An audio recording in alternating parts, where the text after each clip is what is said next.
Think about the exact moment it happens, the sudden rush. The room goes quiet, the feeling that the universe has conspired across time and space to put this one specific human being directly in front of you. We call it falling in love, because that's exactly what it feels like. A loss of control, a surrender. You didn't plan it, you just tripped and tumbled into the abyss. We write songs about it, fight wars over it, and spend our entire lives chasing that elusive spark.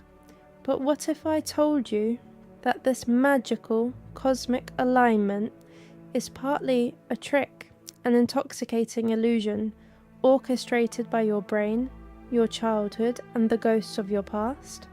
Today, we aren't just talking about the poetry of love. We are dissecting the psychology of it, because falling in love is an accident. But staying in love, that is an art. When you first meet someone and feel that undeniable spark, your brain turns into a pharmacy. It floods your system with dopamine, serotonin, and oxytocin. It is a biological cocktail designed for one thing: connection. But biology is only half the story. The rest is pure psychology. When we scan a crowded room and our eyes lock onto someone we find inexplicably captivating, we think we are seeing our future, but quite often we are actually looking at our past. Psychologists call it attachment theory. We are unconsciously drawn to dynamics that reflect our earliest childhood relationships. If your early life was secure, you naturally gravitate towards security. But if your early life was chaotic, inconsistent, or emotionally distant, you might find yourself magnetically pulled toward partners who recreate that exact same chaos. It feels like destiny, but really it's just familiarity. And then there is the phenomenon of projection. The legendary psychologist Carl Jung believed that when we fall in love, we project our own unfulfilled desires, our missing pieces, onto this stranger. We don't see them, we see a reflection of who we want them to be. We are entranced by a mirage. Psychologists call this initial phase limerence, or infatuation. It is obsessive, all-consuming, and entirely unsustainable. And inevitably, the projection fades. The mirage shatters. You wake up one morning and realize your soulmate leaves the dishes in the sink, gets irritable when they're tired, and has flaws that drive you absolutely crazy.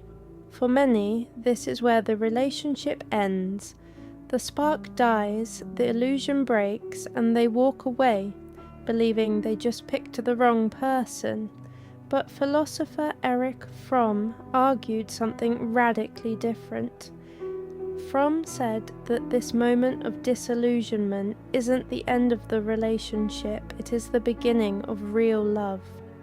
He proposed that love isn't a passive emotion, it's an active practice. It requires discipline, concentration, and patience.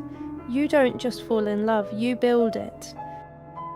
The deepest challenge of romance isn't the grand gestures, it's patience. Patience is not just passively waiting around. It is an active stance of allowing love to evolve through conflict, uncertainty, and disappointment. When we rush love, we trigger its shadow side. We try to force our partners back into the perfect, flawless boxes we projected onto them on day one. We become possessive, we manipulate, we try to control. True patience means giving space for your partner's humanity. It means accepting that they have their own story, their own pace of growth, and their own fears. It is trading the fantasy of happily ever after for the reality of growing side by side. But there is a catch. The ultimate prerequisite to this kind of profound, patient love doesn't actually involve another person at all, it's self-love. Author Bell Hooks wrote extensively about this. If you enter a relationship starving for validation, expecting the other person to rescue you from your own self-loathing, you place an impossible burden on the bond. You aren't loving them, you are consuming them. Self-love isn't vanity, it is accountability. It's emotional maturity. It is the realization that you are not a half looking for another half to make you whole. You are a whole, complete person looking to share your completeness with another. Falling in love is easy. It is gravity. It is the universe handing you a spark. But being in love, that is a choice you make day after day. It's an existential journey that asks you to step outside your ego, to risk heartbreak, and to embrace the beautifully imperfect art of sharing a life. The fall is just the beginning. The real magic is in the climb.